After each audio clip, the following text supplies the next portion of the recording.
prison that was called the Butyrskaya prison. It was behind a facade on a main street in Moscow, and the facade looked like any other building in Moscow, but behind that was this 400-year-old prison. And the first time we went in there, I saw the people coming out of there with 2 big cans that I thought was the water from washing the floors, gray, dirty water. So I said to them, "Oh, have you been cleaning?" And they said, "Cleaning? This is our lunch."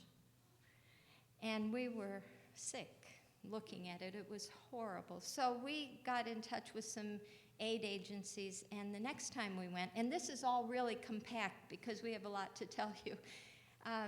The next time we went in, there was this beautiful smell of chicken.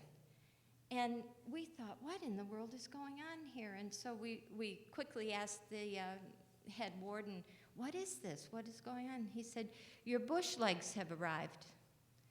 And we said, "What?" And they said, "Your bush legs have arrived, and they're going to have it for lunch." And we couldn't figure out what they meant. George Bush was the president, and these chicken legs came from America. So they called them the bush legs, and they had chicken. And the next day, I had a phone call from a major hotel. I'm not sure if it was the Hilton or one of the big ones. I'm sure it's in my diary somewhere. And they said, "We need to know if you could use some supplies. We can no longer charge what we charge per night because the people won't use the toilet paper or the sheets or the blankets or the soaps that we're using. It's too low grade for them when they pay so much money. So we have to get rid of everything. Can you get it? Can you accept it?" And I said, "Oh, yeah, absolutely. We'd love to have it. Thank you." And they said, "Now." And I said, "You mean right now?" And they said, "Bring a truck now." So I got a truck. I drove over to the hotel, loaded the truck, and drove straight to the prison. And for the first time in maybe many of the men's lives, they had toilet paper. They had sheets. The men would live in a room, again, half the size, a quarter of this room would be 60 men with 30 beds. 30 of them would stand, 30 of them would lay down and then trade. And they had a hole in the floor in the corner, no toilet paper, no towels, no sheets. They just had the clothes they were wearing. And all of a sudden, the Salvation Army comes and delivers all these sheets and blankets and food and everything they'd never seen before. There was a campaign in America at one point, many might remember, called Light Up a Life, and we collected money to get light bulbs for the prisons. And so they then had light. They had a window about the size of those, only not so they could get out of it this way. That's all the light they had, too. So we have so much to say, we better hurry. No, that's what we've come to hear. Now I keep thinking, so you say so easily, I went and got a truck. Where did you get the truck from? Well, they had rental places. And That's it? yeah, and by then we were getting funds from headquarters, Oh, so I see. we started with little, but we started to get a little more. Yeah. Not much, but Yeah, enough see, to... I would be sitting there thinking, where am I going to get a truck from? I wonder if someone will come and deliver one, because they didn't do that. You have to find out. I'm sure you do. So you do. It was the only way to do it. But then, Well, okay, so you're doing well in Moscow. Then what happens then? Did you finish in Moscow? no, we were only there a year, and we had 600 soldiers, enrolled soldiers. And you can see this on video or in photographs. It's documented in the history of the Salvation Army. We were moved on to Ukraine to do it again. General Burroughs said, "Can you do this again?" And there was no army in Ukraine. So No. again, it was just like was going into Moscow in the first place. Not exactly, because I went by myself to Ukraine. You did. So you arrived in Ukraine, a place you'd never been to. What on earth did you do the first few minutes? Did you Well, say perhaps I ought to go home or what? No, it was exciting. They had arranged for me to meet a Baptist minister who would be my translator, so I was set up. And then I had to find a hotel, which was better because now I had a little bit of money to be able to stay in a hotel. But the next day, I had to find an office, an apartment. I had to start everything. So I went about looking for places to live and to work, and I was able to find them. And then I had to clean them and decorate them. And it was fun because, you know, God had called me to do this work. I had no idea what was required, but I was younger then. What sort of a hall did you have there then? Well, we again got a free hall from the government. They were happy to have us, so they gave us one of their main halls, and we had large crowds again. Not quite as big as Moscow, but we made, I think we had 550 soldiers in the first year in Ukraine. But we ordered 10,000 sets of epaulets because we were planning on expansion. And General Rader and General and Mrs. Rader came to Moscow. I understand they're here. This, yeah, they came into my little trade department. I made a little trade department about that big with all the uniforms that I had collected from America, and we were making them too. And we had our 10,000 sets of epaulets, and General Rader just fell over laughing when he saw 10,000 sets of epaulets. But we believed that God had a plan for that part of the world. Well, now, here's an interesting thing while you just have a second rest. I was in a musical festival in Bournemouth, and your husband got up and said in that meeting, we're having, at the corps we're at, we're going to have a music school, and Norman Bearcroft's going to come and lead it. It's the first I'd heard of it, and Norman Bearcroft's going to come and lead it. So anyway, one of the bands at the corps was so excited about this idea. They got no instruments, of course. So he went round Great Britain picking up instruments that bands didn't want. And we finished up with just over 100 instruments. Fortunately, they were all different kinds. And we took them with us into Russia. Now, here's the strange thing. There were 250 kids who came to the music school, all from this one corps. 250 kids. I kept thinking, there must be a lot of corps here for all these kids to be here, but they were all from one corps. And of course, they knew nothing about brass instruments. They didn't know one end from the other.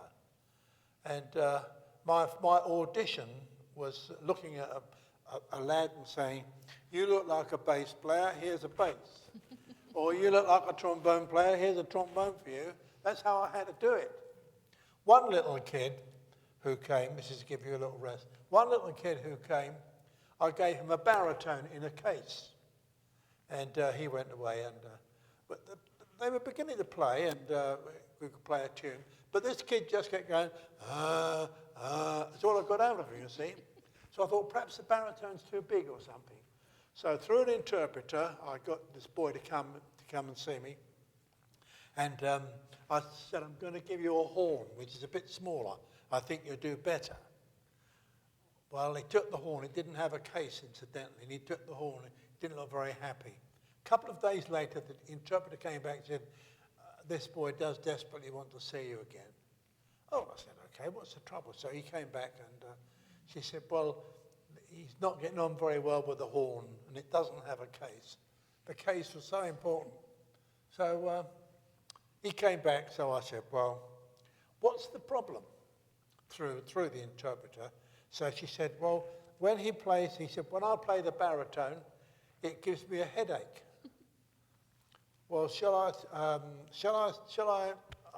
just tell him that when he plays the baritone, it gives me a headache as well. Anyway, this kid, he went back on the baritone. On a final festival, we actually did a final festival. These are all miracles that I couldn't believe could happen. These kids who had never ever played before actually did a concert in the end. I'd written a march where all the cornet players, the tune, was just one valve. Bum bum bum bum bum bum bum bum bum bum bum bum bum bum bum bum bum bum. That's all they had to do, just work one valve. Of course, it didn't apply to the bass players, but the cornet players it did. On the final festival that we're playing one of these things, I look over this kid on the baritone, and he's still going, and he went, so I knew we'd done all right. Well, you know, these children he's talking about were all from the Chernobyl time. They were born during the Chernobyl event, the terrible time that we faced, but they had no immune system. Their immune systems were compromised, so they had no energy at all, and they could barely get up and down every day, and they would fall apart when he turned around and was trying to conduct and if he wasn't watching them, they would sit down on the ground and he, what did you do? Well, I was cross with them because I wasn't thinking of this. I'm turning around talking to the cornet players. I look back over here, and all this side are sitting, laying on the floor because we're practicing outside.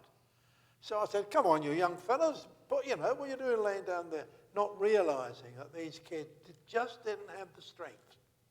And I really felt terrible for a while, so we made arrangements. They all sat down for rehearsal. Speaking of not having the strength, a quick story. When we were in Moscow, the United States government came to us and they said, we have all of this Desert Storm war food stored in Germany and Russia, and the Russians won't take it from us. They won't accept it from the American government.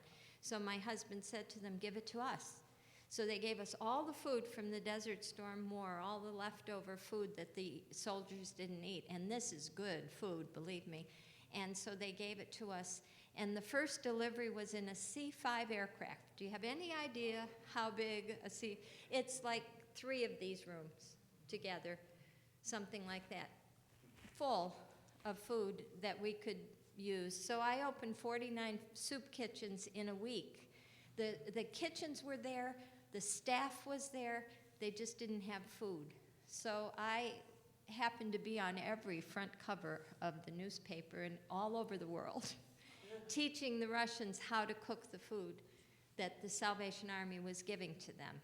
So that was, you know, that was also used in Ukraine. It kept coming and coming, so we had a lot of food. Again, God's perfect timing. How could that happen if it weren't his perfect timing? We went on to Moldova then. So I've opened 3 countries for the Salvation Army, number 100, 101, 102. And that was quite a privilege in women's ministries for me. Well, what is remarkable about that, we're sitting in the meeting one Sunday morning together, and a young lady officer comes and sits beside us. We didn't know who she was, and Kathy speaking to her discovered that she was from Moldova. Got converted, became an officer, and there she was, sitting beside the very lady who started the work in Moldova. That was a most remarkable morning.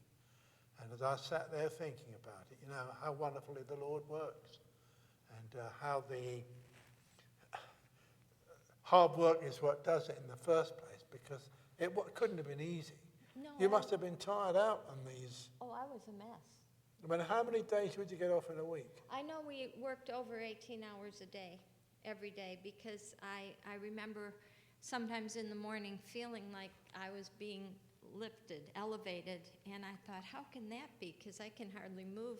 And I know it was the prayers, Robert Green and all the people here, you were praying for us. And I felt elevated by that. But since we don't have much time. Yeah, well, I just want to sort of say that you're going on to this? Yeah. Okay. Is that all right? Yeah, And then, sure. Yeah, we'll go. We're talking about women's ministries. I'm a great believer in ministry. It doesn't have to be men's and women's. Somebody asked me the other day what my definition of women's ministry is, and I had to say it's holiness, holy living. Because I think for each of us, ministry, it doesn't have to be male or female. It's holy living. Anything we do is our ministry, and we don't have to fight for it. God provides the things that we need to do whatever it is we have to do. So I'm really a great believer in just following what the Lord tells you to do. There's no glory in any of this. Let me tell you, nobody knows except you that I did these things. Not many people care that this happened. So there's no glory in any of the work. If that's what you're after, this is the wrong place to be, because you won't get any special accolades for doing this kind of work. I wanted to just mention that in New York City, we were called upon to be Corps officers there for a while. We started a high school for the homeless that, again, gained world recognition on CNN for weeks because we brought men from the Grand Central Station into our Corps and got them high school diplomas and sent them on to college and so on. And my role in that was being their mom. Now, that's not a glorified job. I had to feed them and make sure they had clothes and food and so on. There's not a lot of glory in that. I had another job to do, and that was starting daycare centers in Connecticut. Now, they're still there, many of them that I started there. And again, do you think anybody knows I did it? Nobody knows. But they're there, and God's using them to bless people. I was able to open a women's shelter and for abused women, which, by the way, I'm so excited about the Social Justice Commission that we've just started. It's the most exciting new thing in the Army to me, because we are going to make such a difference, just like this Steed that he started talking about. He worked with that in the beginning. We're doing it big time now. That's very exciting. And the opportunities I've had in the Army have been unbelievable, but it was just because I was there, not because I was a woman particularly, but just because I was willing to answer God's call. Thank you for listening to me, and now you finish us off, if you don't mind. Well, we're speaking about women's ministry. The dealing,